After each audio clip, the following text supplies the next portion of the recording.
Everybody, welcome to another episode of Sunday Night Live with me, Jonny Lipsham, here at jonnylipshamstudios.co.uk. Yes, I am wearing very bright orange. This is probably the brightest clothing I own, and this is my futile attempt to compete with Ron and his loud shirts. And I realized that this is probably the loudest thing I own, so I am conceding defeat in the loud shirt wars with Ron.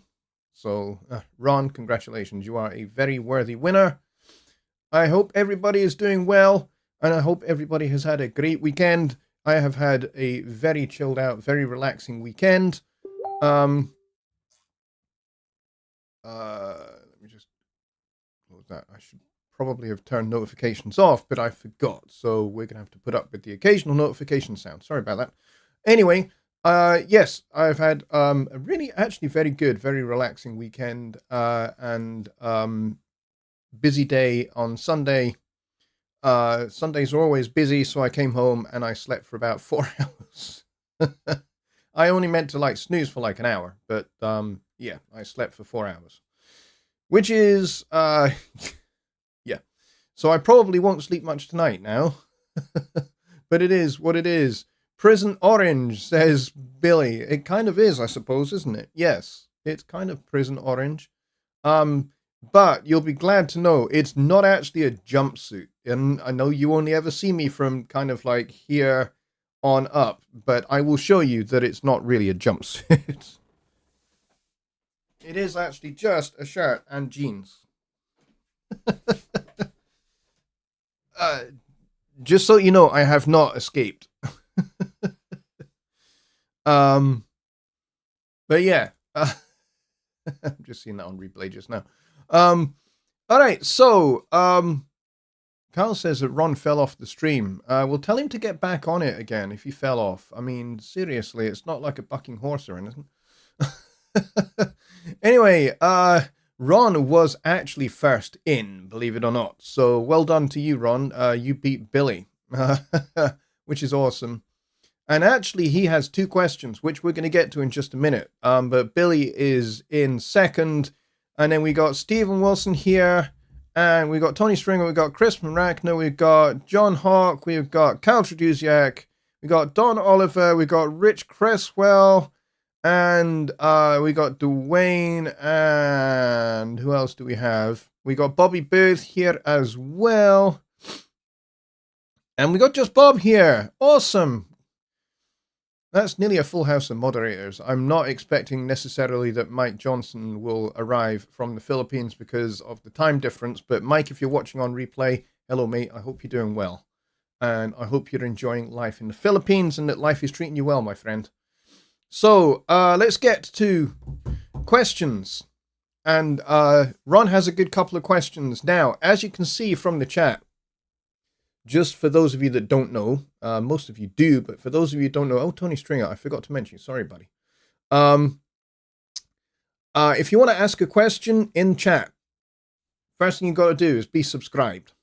That's the first thing, because the chat is subscriber mode only to protect everybody in this community and also to make sure that we don't get stupid people posting stupid stuff that's either political or is inappropriate. So, yeah, so that's why it's in subscriber mode only. So that's rule number 1. You got to be subscribed. Rule number 2 is you need to type at Jonny Lipsham Studios at the start of your question. And what that does is in chat, for me, that shows my name up in red, and that helps me to pick out questions from amongst the general chat. And I don't want to miss questions because that's what this show is all about. This show is about your questions on usage of Studio One, things you'd like to see in Studio One, and also if you've got any questions about recording, mixing, and mastering and music production in general, that's what this show is for. Whether that's about Studio One or just, recording in general. I'll take those questions as well. It doesn't have to be Studio One specific, but Studio One is the name of the game on this channel. And Persona's products are the name of the game on this channel. So that's why we have that bias. So Rich Cresswell is also here. I think I forgot to mention him as well. So anyway, I'm glad you're here. All right, let's go see. Yeah, Billy Morgan is right. Us Blue Wrenchers, he says, take care of stupid people, of the stupid people post. Yes, thank you to my moderators. My God, I'm getting so many notifications. I'm going to have to do something about this. Hang on 1 second, folks. And I'm just going to do that and that. There we go. And that should take care of at least some of them. Anyway, all right, so let's, whoa. That's not good. That was my chair. The last thing I need is a chair that is breaking or broken. All right, so Ron's question. He says, my question, can you explain Mix Tool versus Gain Tool with examples? Okay, Mix Tool is really cool. It's a utility plugin that's been around in Studio One since version 1. And it has been incredibly useful over the years. However, its use and functionality has kind of changed a little bit since now we have gain controls available, what we call input controls available on the top of each channel in the mixer. So now that we have that, gain can be controlled on a per channel basis without the need for the mix tool. So that aspect of the use of the mix tool is a little bit redundant now, but the mix tool does still do some cool things that you can't otherwise necessarily do very easily in Studio One without it. So I'm going to show you those, and I'm also going to show you a few different ways in which you can control gain in Studio One. All right, so let's get over to Studio One. Make sure I click on the right thing. There we go. Put the camera back on. All right, so this is the mix tool, and it's available from the effects tab of the browser in the Personas folder because it's a Personas plugin. So that's where you'll find it. And if you've got these listed alphabetically, it's after the limiter. So it does have this very handy little gain control here. You can swap the channels. So if you are on a stereo channel, you will see this button. If you're on a mono channel, you won't see it. It's just not there. Likewise, you'll also see invert left, invert right. And that's to reverse the phase of either the left channel or the right channel. So these you will see if you have the mix tool on a stereo channel or an instrument channel. If you have this on a mono audio channel, you'll not see the swap channels and you'll not see these phase invert buttons. Okay, but you will see MS transform and block DC offset, these two buttons. These are really handy. This is really handy if you are doing mid-side processing. Mid-side processing can be done pretty straightforwardly in Studio One using the splitter tool. You can have a mix tool at the start, and then you can do your mid-side processing, and then you can revert it back to stereo at the end with another mix tool, flipping it from mid-side back into stereo mode. So you can do that pretty easily. And that's what this button here is for.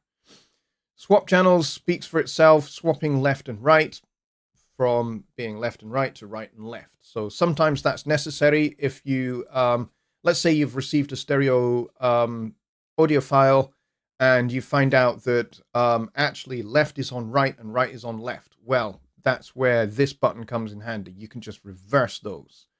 And then the phase invert speaks for itself. Basically, you can invert the phase of the left or the right channel 180 degrees.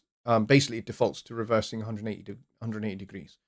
DC offset is a useful little utility button here, just in case you have an audio file that has some DC offset issues. You can block that and correct for it using the mix tool. There are some presets. If you click down here, there are some presets for adding or decreasing gain.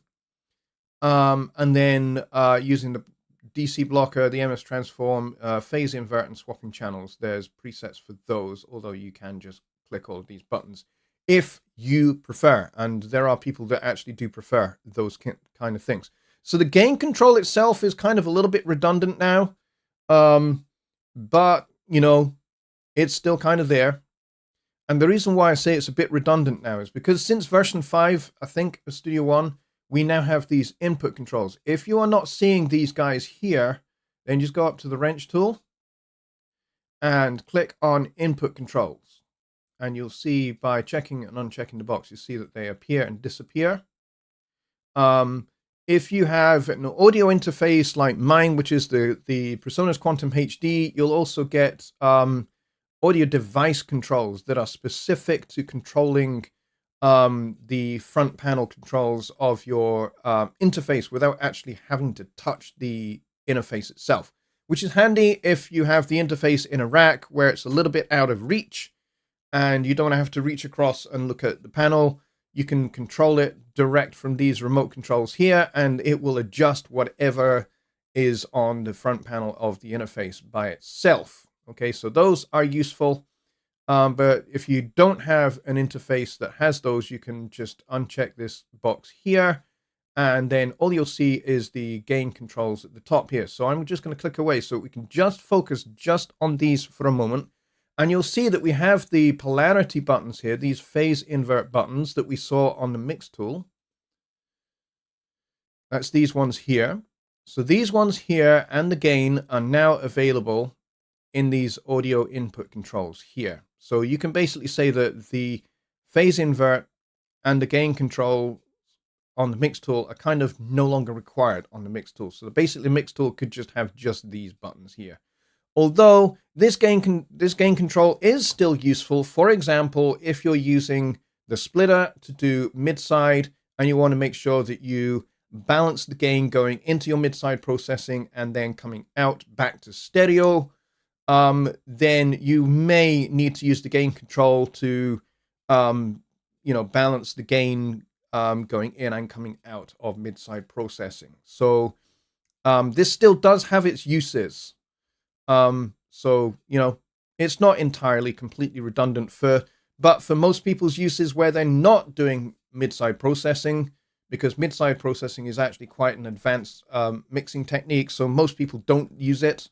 Although there are a lot of people that talk about mid-side processing, most people that even talk about it don't use it and don't understand it. They just maybe want to sound smart. But I'm not saying that everybody is like that. But so you can now control the input gain coming into the channel from here at the top. And like I said, you can invert the phase as well. So if we close the mixer, we can also control, if I go to this piano part here, we can control the gain from this beautiful little box at the top here. We can just drag this downwards, or we can open the inspector and we can use the little fader here to reduce the volume, or we can, can we control the gain from here? I can never remember whether we can. Yes, you can. You can change the gain here just by typing a specific value, but you need to pull up this bottom section here. So if, let's say, we want to reduce the piano by, I don't know, 7-8 dB, you can just type in -8, hit return, and this gain will reduce by 8 dB, and you'll see it reflected in the waveform when you do that. So let's pull that back down. and we'll close the inspector. The inspector is very smart because it will change whether you are on event or whether you're on track. So if you're on the track level, then you'll have all your track level information here. If you're on the actual event itself, then what you see here will be referring to this specific event rather than the overall track. So that's the inspector. Bonus tip there. All right, let's go back to the mixer. So we'll click back here and we can control input from here. Now, these input controls you will also find on the inputs, which again is very handy. So if we show the inputs here, and you'll see there's me talking to you in the stereo and mono inputs here. Now you'll see I have a limiter on my left input here. That's for my microphone to make sure that I don't clip the input stage of my my interface. But you'll see here we have the gain controls here. So if I need to add some gain, then I can just turn that up, and now we are seriously clipping going in to OBS. Yeah, I just clipped OBS. I saw that. So let's turn that back down. There we go. But like I said, I've already got a limiter on here. And I'm adding a little bit of gain, and we can see we've already got a little bit of reduction there. All right, so let's close that. So you can put plugins on the input stage going in, but be aware that if you have a limiter, an EQ, a compressor, or anything like that on the input stage here, when you hit the record button, the audio that passes through the input stage here will be processed through these plugins. So they will print to the track. So if you want to do that, you can do. And in my use case, what I do, because I come from analog consoles and analog preamps and that kind of thing, that's kind of where I started. That's where I started mixing and recording. So I would always record through an EQ and a compressor to basically shape the sound of the vocal or the saxophone or whatever it is that I'm recording on the way in, so that when you get to mixing, you've pretty much got the sound exactly how you want it, and then you really don't have to do a lot of processing from the mixing point of view. Then it just becomes all about sweetening and balancing rather than being corrective, and that's just the way I prefer to work. So if I am doing music production from recording all the way through to mastering, which is something that I do get involved in, and I just said do. I'm not mature enough to say words like do. But when I get involved in projects like that, where I'm working from recording all the way through to final mastering, and basically giving the artist the final package, this is how I work. I will record through EQ and compression. I will shape the tone of their vocal on the way in, and then we print that. And then when it comes to mixing, I really am not doing a whole lot of EQ and things on vocals or guitars, things that we've actually recorded. I'm basically then just, balancing, and I'll use a little bit of EQ to basically make way for different elements in the mix, so that we don't have frequencies fighting each other with different elements in the mix. But I'm not actually doing corrective work. That's already been taken care of at the recording phase. So that's kind of what I do. And that was another bonus tip that doesn't really answer the question, but I'm sure, I'm hopeful that it helps. So that's a really good question. And Ron had a second question. And his second question is a little bit more related to the Studio One Plus workspaces concept.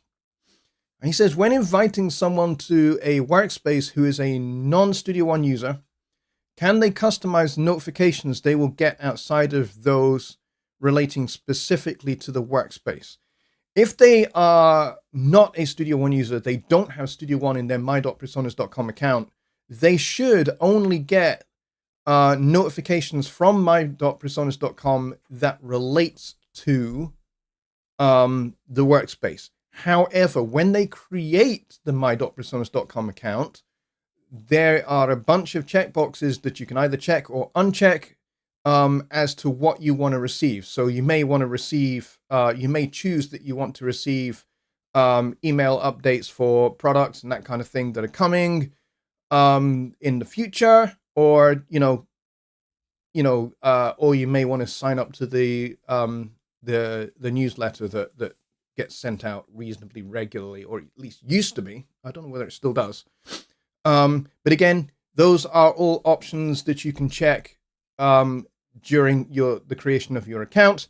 And if you decide that you want to change those after a while, you're just like, I don't want all of these emails. It's fine. You can go into your my.personas.com account and you can edit your account and you can uncheck those boxes, and then you can save your new changes. And then from then on, you should not receive those notifications. You should not receive those emails. So it's all about how you have set up your account as to whether you receive those kind of things or not. But in terms of actual notifications on your account, you should, generally speaking, only receive notifications with regard to the workspace, because when you are not a Studio One Plus member and you are not using Studio One, then you're not going to receive any notifications about that, other than maybe an encouragement to join Studio One Plus. That's probably it. And you know what? If you don't want those, again, you can uncheck the box for those. So I hope that helps. But really, generally speaking, somebody that is not a Studio One Plus member and is not a Studio One user, they use a different DAW, they should only receive notifications about work that is happening in the workspace, because that's the only reason they have the my.personas.com account. Okay? Which, by the way, for those of you who don't know, it's totally free. If you want to collaborate with somebody and you are using Pro Tools or Cubase or Nuendo or Logic or Reaper or Audacity or GarageBand or any of the other DAWs that are out there, or even if you're just using a 4-track tape machine, you can still work with somebody who is a member of Studio One Plus through a workspace. And you can sign up to my.personas.com for free to do that. It doesn't cost you a cent or a penny or a yen or a euro or a peso or a krona, whether that's Swedish or Danish krona. Doesn't cost you a thing. So yes, you can go and do that. All right, I'm going to go hunt for more questions. Danny Taylor says, is there a way to set the frequency for a sawtooth wave in the draw tool on automation? So you can control how wide that little bandwidth is. And there are a couple of ways you can do that. You can do that kind of as you're drawing it in, or you can use the transform. This is very, very cool. I'm going to have to try and just set up a new song to show you this. Let me go grab a blank new song, and I'm going to grab just something, anything that might be of use.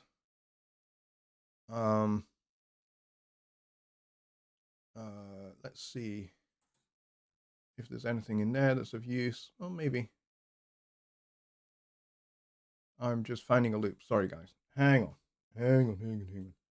All right, so let's go and loop this guy. There we go. And why is my macro toolbar not open? Anyway, I will zoom to loop. All right, so now we are seeing the whole darn thing. Let's just hit play on this. I've not listened to this. I just literally dragged this in.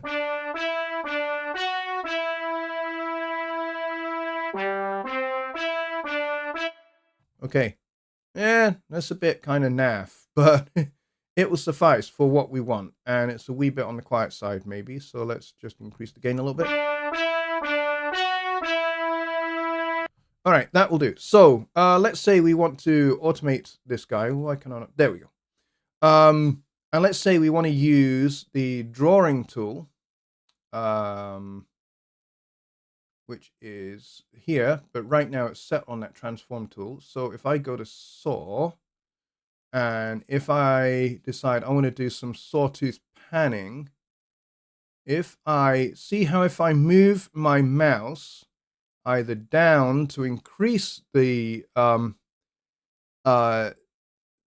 amount of sawtooth, like big teeth, little teeth, big teeth that way, big teeth that way, little teeth.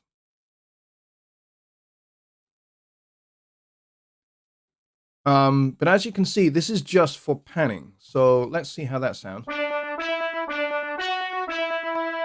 And that's like panning every like 16th note. We could change that if we wanted to. So I could set this to let's see, quarter note triplets. After that, there we go.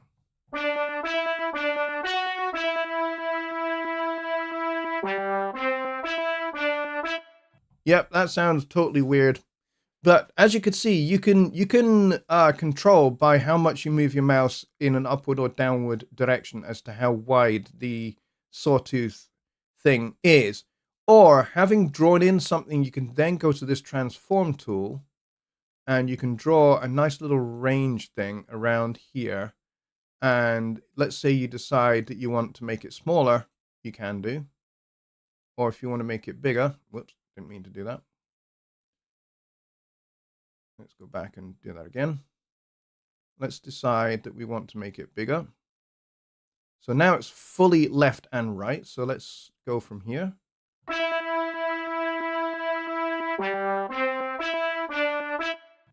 Okay, and then let's say we want to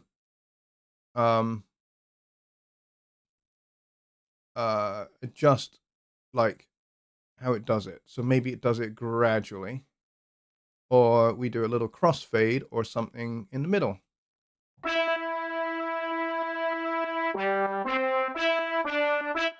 Or something like that. So you can control the parameters of your sawtooth after the fact by using the transform tool. It's pretty cool, pretty sophisticated.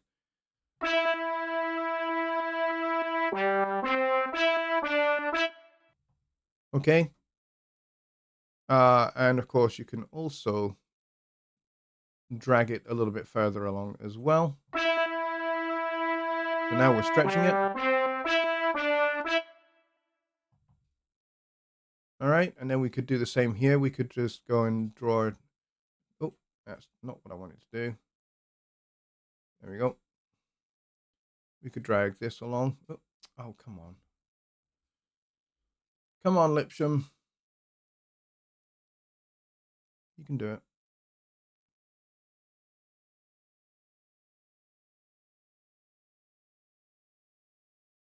And then let's say we want to grab this and make it a little bit further up in.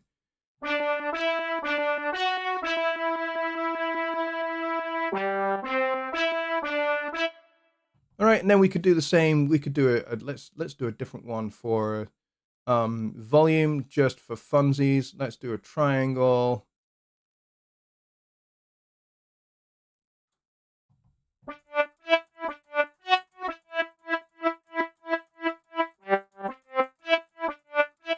Now, what you could probably hear there was my faders going absolutely apoplectic, because I have the Studio Live mixer in DAW mode, and I also have my fader port as well, and both the faders were going nuts.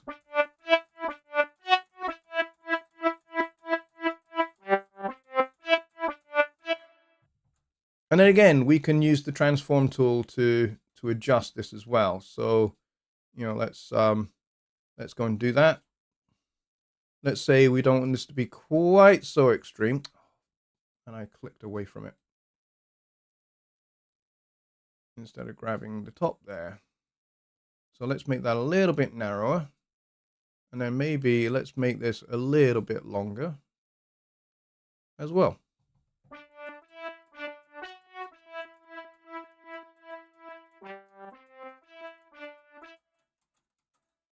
Now you can see what that's done here is that's made that a little too quiet. So I can turn that up.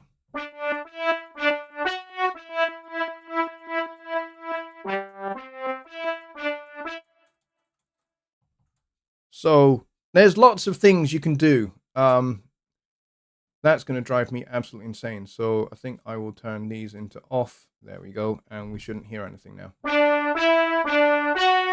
There we go. All right. So I hope that was useful, Danny. I hope that answered your question. Let's go see if there's anything else.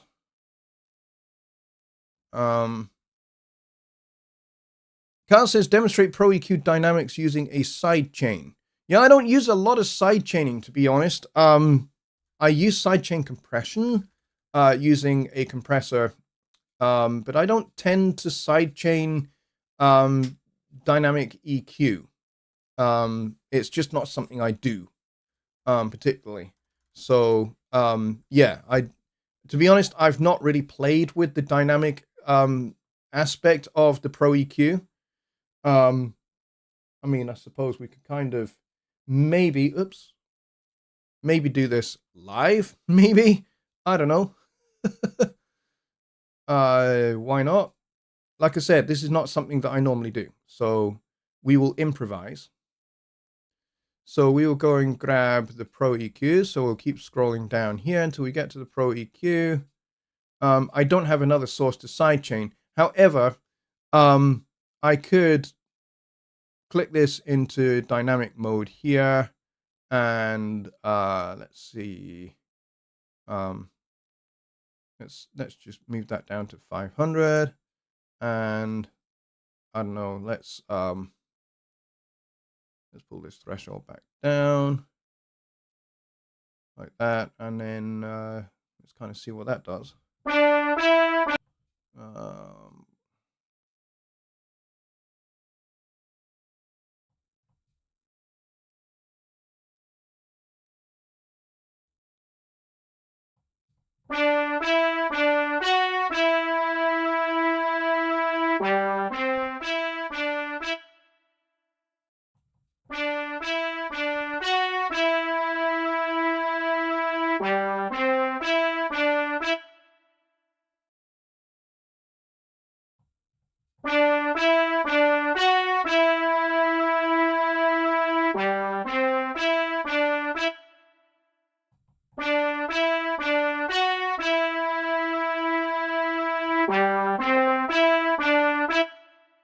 Okay, so now I'm using the threshold and the range and the Q to specify one particular frequency, and every time the audio passes over this threshold, it is being tapped down. Probably by way too much. There we go.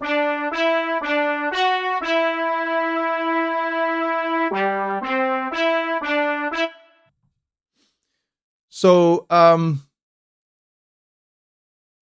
yeah, so that's kind of how that works. Now, how to sidechain that? I'm not entirely sure. I guess I would need another source to do that.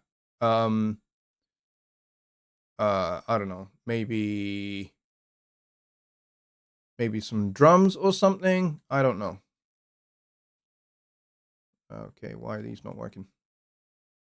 Have I just crashed Studio One?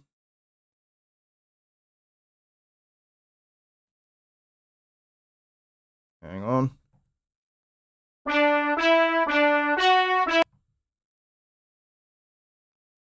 Okay, for some reason that took just a few seconds to load up. So let's check this out.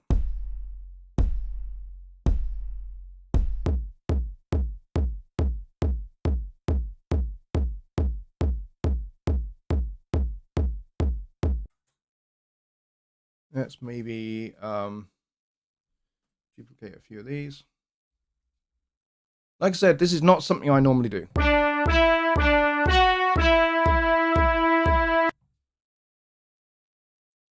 For some reason that's stuck in left panning mode.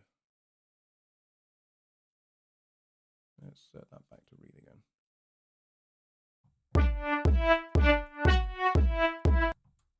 Okay, I am going to delete all of this automation. Okay,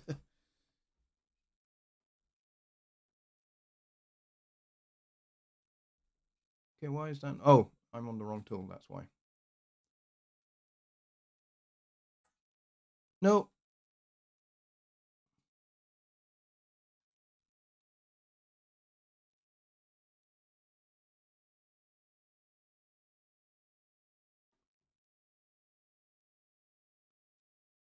Delete all of that.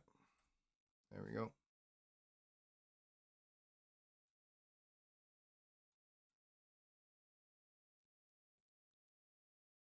And then we'll do the same here.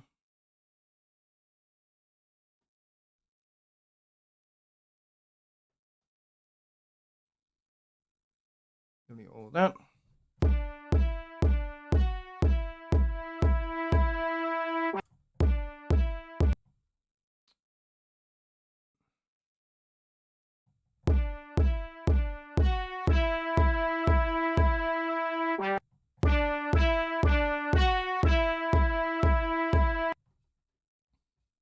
Okay, yeah, this is not necessarily doing what I want it to do. But that's, like I said, I don't generally, there we go, same do again. I do side chaining, but I don't use the Pro EQ to do it. I just use the regular compressor to do it. Keith has got Stevie Wonder stuck in his head. Yeah, I'm not surprised. Works like the sidechain on a compressor. Yeah, it probably does. So I've got myself a kick drum here. So I could probably go in here and I could probably open this guy here, and then I could probably sidechain to the kick here using send.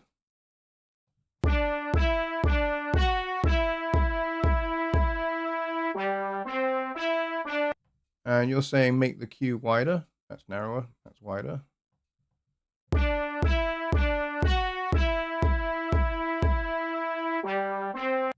There we go. So now that I've set up the sidechain, you can actually see the sidechain doing its thing.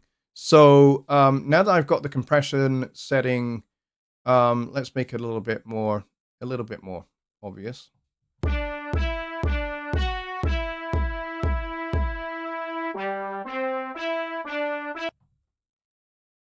And we'll actually turn up the kick drum a little bit as well.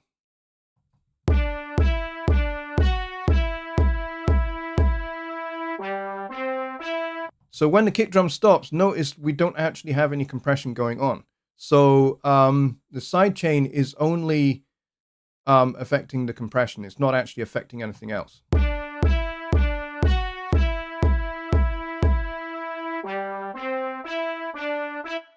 So you notice in the latter half of that sound sample there, I'm not going to play it again because that little horn riff is going to get very, very annoying. But notice how in the first section with the kick drum is actually tapping down the compressor on the mid-range of this horn sample, and then when the kick drum stops, it stops compressing. And that's kind of how sidechaining works.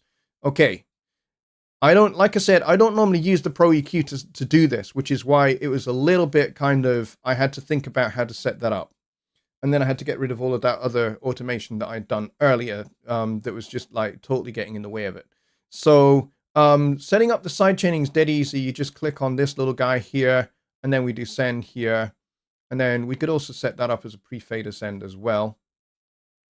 And then it doesn't matter what the fader level is set at.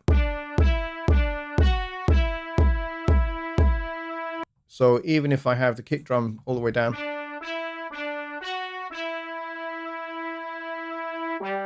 it's still compressing with that set to. So with the volume of the volume of the kick drum turned all the way down with a pre-fader send, it doesn't matter. The sidechain is working at full volume pre-fader before the fader is even in use with the audio. So this can be handy, like if you want to use some sidechain compression on a particular instrument or a particular frequency using the kick drum, but you actually, maybe for a section of your song, you don't want to hear the kick drum, but you still want the pumping effect. You can do that. You can basically automate the volume of the kick drum down to 0 or down below infinity down at the bottom here.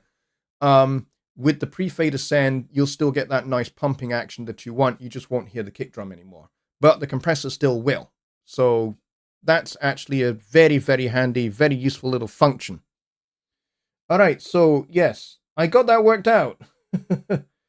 Maybe an option to multiband. You can multiband compress. Multiband compression would do pretty much the exact same job as using the sidechain of the dynamic EQ. But with a multiband compressor, you're actually compressing the frequency just using a standard compressor. It's not a dynamic EQ in that respect. So, and also you may not with a multiband compressor have the same kind of amount of control over a very specific frequency that you want to duck out. For example, you might want to just duck out one really, really narrow bandwidth. You might find that much harder to set up with a multiband compressor than you would with a dynamic EQ, which is pretty much probably why dynamic EQs actually exist, because you can actually use the Q control to set up the bandwidth to notch out or boost a particular frequency that you want, and then you can in EQ mode, and then in dynamic mode, you can actually have the compressor actually tame that when you want it to be tamed, and then when you want it to be boosted and poked through, it can do that. And again, you could use sidechain to basically use another source to tap that down, and then when that source is not playing, it's maybe being boosted in another section of the song, for example. So that might be a useful function with sidechaining the dynamic EQ rather than using a multiband compressor to do that job. But it will do a similar job for sure. So it is a good option. Oh, Kyle says use the output mode on the sidechain. Yes, you can do that as well. Then you won't hear the kick. Yes, you could certainly do that too. Good questions, everybody, in that respect. And thank you for a little bit of guidance there, Kyle, to make sure I was doing it right with the dynamic aspect of the EQ, because like I said, it's not something I do. It's not something I do at all. Let's go and see. I'm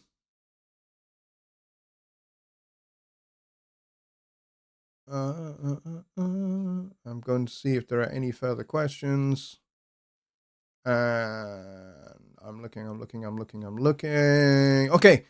Chris Maragna has a question. He says, I'm looking for a superior sound library. I already have East West and love it.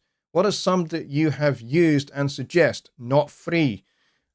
The answer is I don't. I don't have very much in the way of orchestral libraries. I have Spitfire.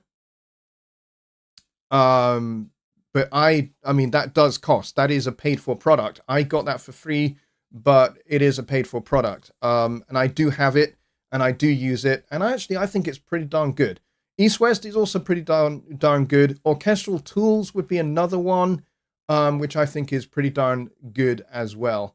I know a lot of friends of mine who are film composers that swear by Orchestral Tools, and they use it in all of their work. But yeah, East West is another one of the really big ones that's well known. And in fact, fun little fact about East West that you may or may not know is that Wolfgang Kundras, who was one of the founders of the company that is now called Persona Software. Before that, it was called Cresswell. And Matthias Yuan was one of the founders, along with Wolfgang Kundras, and they both founded this company, and then this company was bought by Presonus, and it became Persona Software, which is the software team that developed Studio One. So Wolfgang was part of the initial development team that built Studio One version 1, along with Matthias and a team of other developers, about 10 or 12 guys that were working on it for the better part of like 2.5 years before it launched in 2009. Wolfgang is now kind of overseeing the development of East West orchestral software products. He's a great guy. He's a good friend of mine. And yeah, so there is this kind of Presonus link with East West, which is very nice, very handy to have. They are great guys, by the way. The developers over there at East West, they are a great bunch of blokes, and they are very, very passionate about what they do. You guys are talking about DuckDuckGo, that browser that allows you to have ad-free YouTube and stuff like that, which is pretty cool. Okay, skipping past all the stuff about Daryl says, what is new product coming soon? Studio One I got from YouTube. I have no idea what you're referring to, actually, to be honest. Is there new stuff from Studio One? I don't know. Well, I do know, but I can't tell you. Is there new stuff from Presonus coming in the future? Always. We're always working on new stuff. We're always developing new products. So yes, there will be new stuff, because that's how we work. We build new things.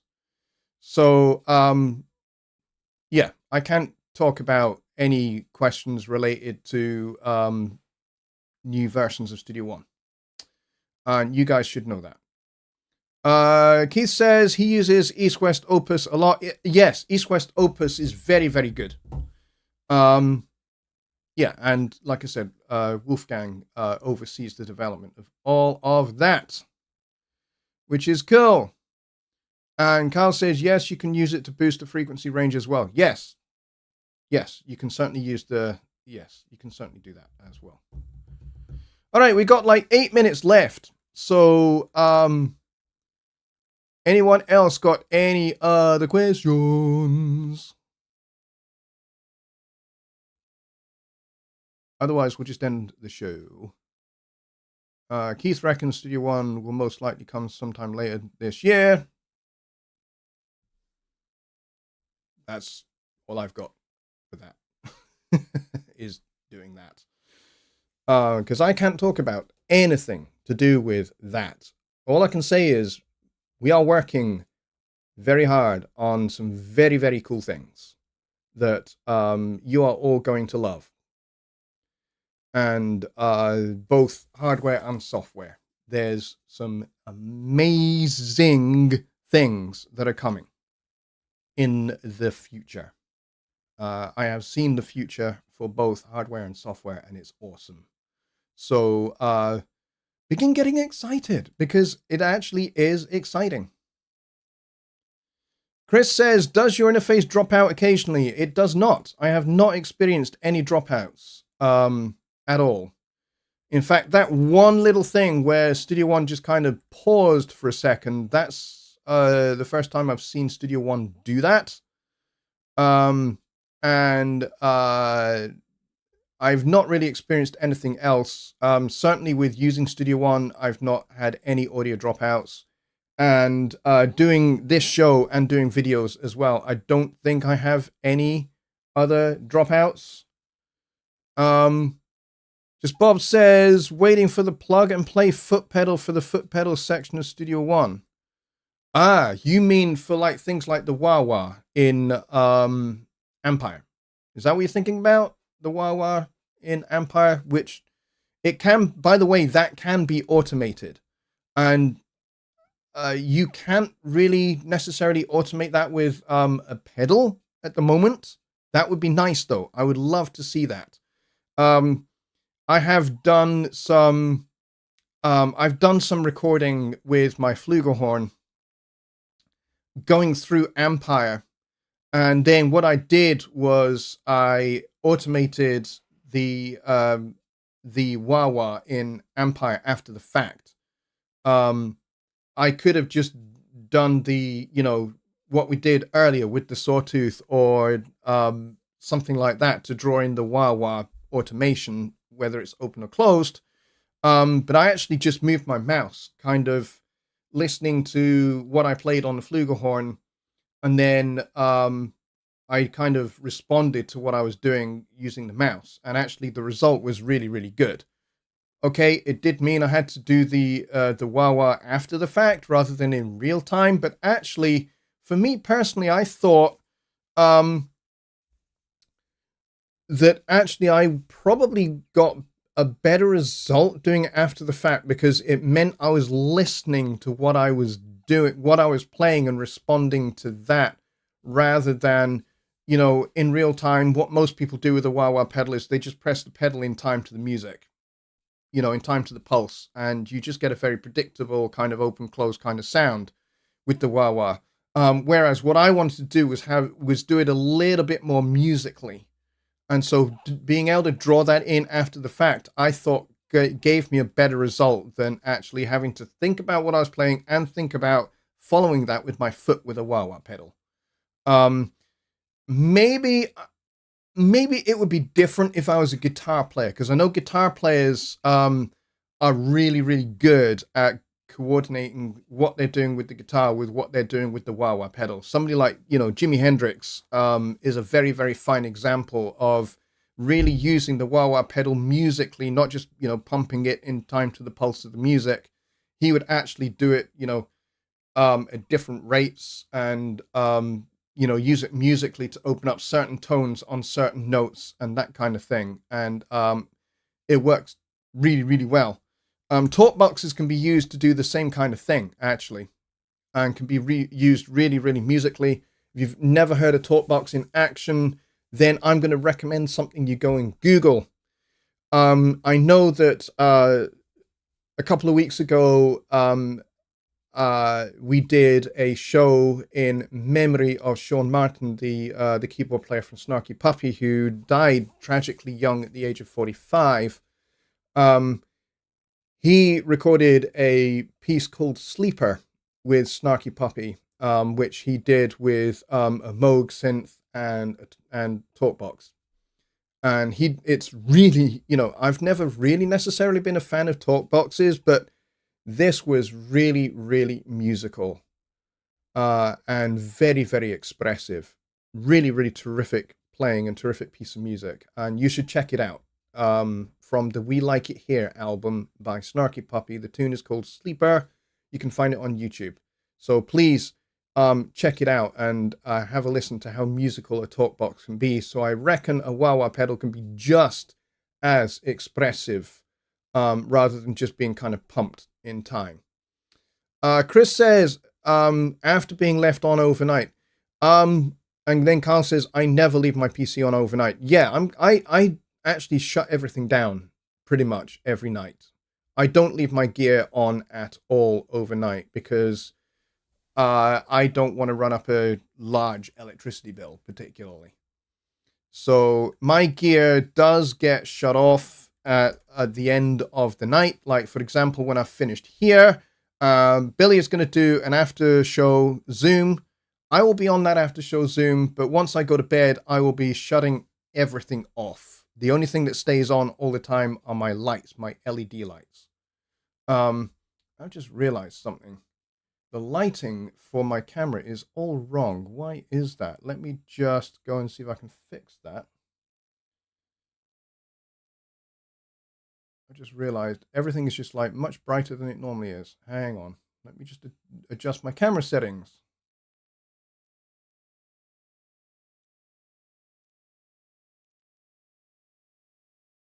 There we go. Fixed. Yeah, I only just noticed that actually everything was just wrong. And the camera basically had its aperture way too wide open and it was too bright. So I have now fixed that. So everything should look a little bit more natural. Sorry about that. Nobody noticed either. It was only just now I just took a glance up at the little preview window in YouTube Studio whilst I'm streaming. I can see that and I was just like, everything is really, really bright. What's going on? And the camera settings were all wrong. So I'm sorry about that. But I have now fixed that. Finally, Loen says, I have an older Presonus audio box that's blue, and every now and then I have to unplug it and plug it back in because it drops off. That could be a number of things causing that, Loens. One could be the USB cable. So I would certainly recommend swapping out the USB cable and test with a new USB cable and see if that resolves it. If the issue still happens, try plugging the audio box into another USB port on your computer. Make sure that the audio box is connected directly to the computer. Don't use a hub. Do not ever, for audio interfaces, do not ever use a USB hub for your audio interface. Just don't do it. I do not recommend you do it. Some people do, and for some people it works, but for the vast majority of people, it's never going to work. Why? Because a USB hub is not going to necessarily have sufficient power. Even a powered one, if you've got lots of things plugged into that hub as well as the audio box, it's not going to drive enough power to the audio box, and then the audio box is going to do things like drop audio and stuff like that. So make sure it is connected directly with the cable going from the audio box directly to a USB port on your computer. Like I said, try swapping out, plugging it into a different USB port on your computer, and then test again, see if the issue still happens. If it does, then it could be that the USB port on the back of the audio box is on its way out. That can happen. Things get old. If you've got like one of the old original audio box USBs, those things are ancient because those were launched in, I think, 2007. I'm pretty sure it was like 2007 because we used to ship those with Cubase LE, believe it or not, before we launched Studio One. And then, of course, they ship with Studio One Artist. And nowadays, they ship with a short period of subscription. So, yeah. So, if you've got one of the original AudioBox USBs, might just be that it's just getting old. That may well be the issue there. Just Bob says the Quantum series has reamp for guitar. Is it set for 0 dB or is there a way to increase volume? Guitars sometimes need a boost when returning. Yes, for wah wah and other pedals. Don't know. I don't reamp. I have never reamped in my life, and I'm not a guitar player. So unfortunately, I cannot answer that question. I just don't know the answer to it. You may find that there are reviews of the Quantum HD out there that are done by guitar players. In fact, I think Glenn, I've forgotten his last name, from Spectra Sound Studio, his channel, he did a review of the PreSonus HD8, and he did an extensive review of the reamping, because he does a lot of reamping. And he said his review is extremely favorable to the product. However, I will say, commenting upon Glenn and his video, that guy drinks way too much coffee. I don't know whether that's true or not, but he certainly comes across that way. I get some people like to have a lot of energy on their YouTube videos. I just like to be genuinely just me rather than, a hyper version of me. But yeah, he just comes across as, my first thought is, dude, I'd recommend the decaf. But so yeah, maybe go check out his review. But other than that, I don't know. I don't know the answer. Dwayne says, I'm having to replace my MacBook Pro in order to load the new version of Universal Control. It's possible that your MacBook Pro is a little bit on the old side. The new version of Universal Control, obviously, there are operating systems that no longer get supported by Apple, and therefore they get no longer supported by host products like PreSonus products, for example, and Universal Control. So that can and does happen. And, I get that it's expensive to keep up, especially if you have bought into the Apple ecosystem and therefore Macs are your thing.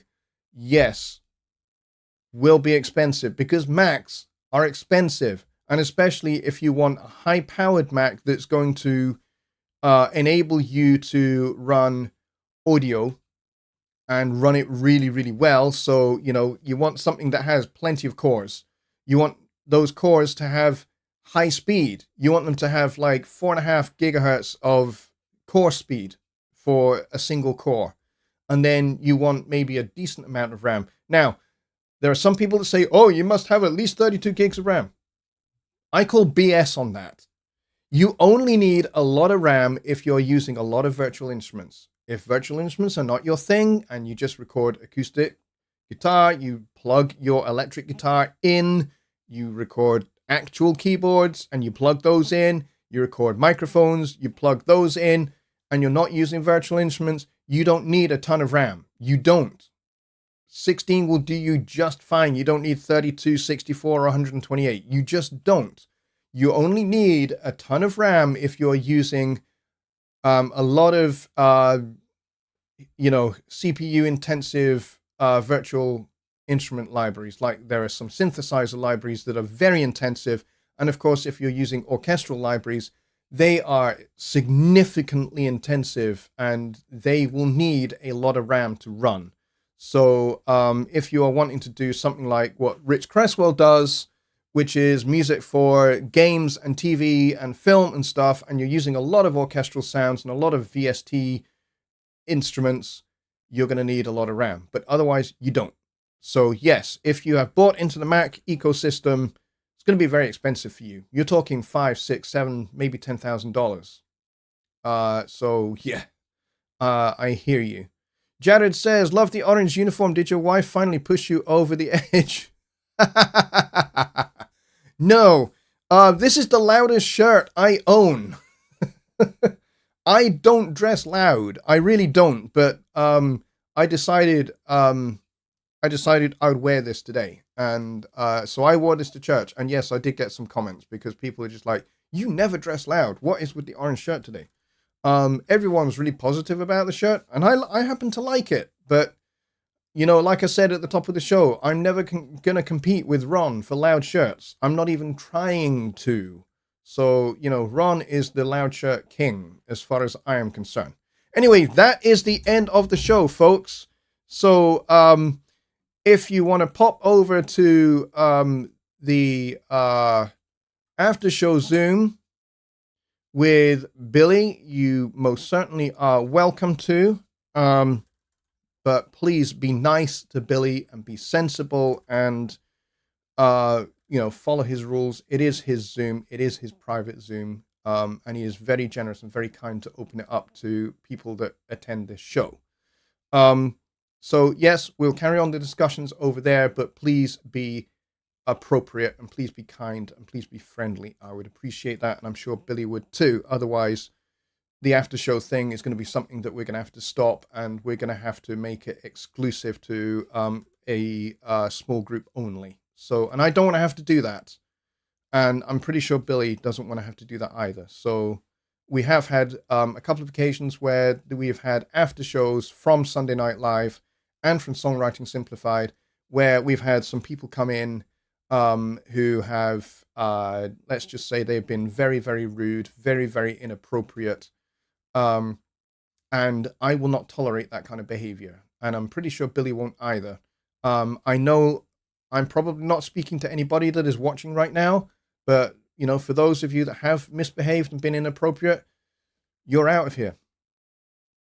I will remove you from my channel because I won't tolerate that kind of behavior. So if you like what I do, then please treat my channel and my friends who are on this channel and my moderators who are on this channel with respect. Otherwise, you're gone and you will not be back.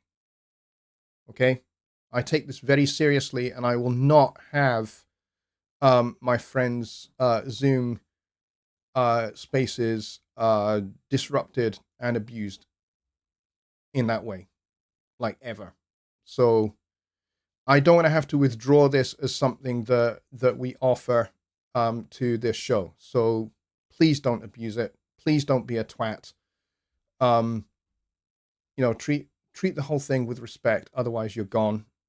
You'll be banned. You'll be blocked from this channel, and you can go and do what you do somewhere else, as far as I'm concerned. And with that said, it's the end of the show. You want to go over to the after show, please do join us, and we'll see you over there. Otherwise, thanks very much for watching, everybody. If you are not subscribed, please hit that subscribe button and hit the notification bell and select all notifications, because I got a ton of videos coming. And of course, we've got more live stream fun to be had as well. Until then, folks, I'll see you on Wednesday for Songwriting Simplified. Good night.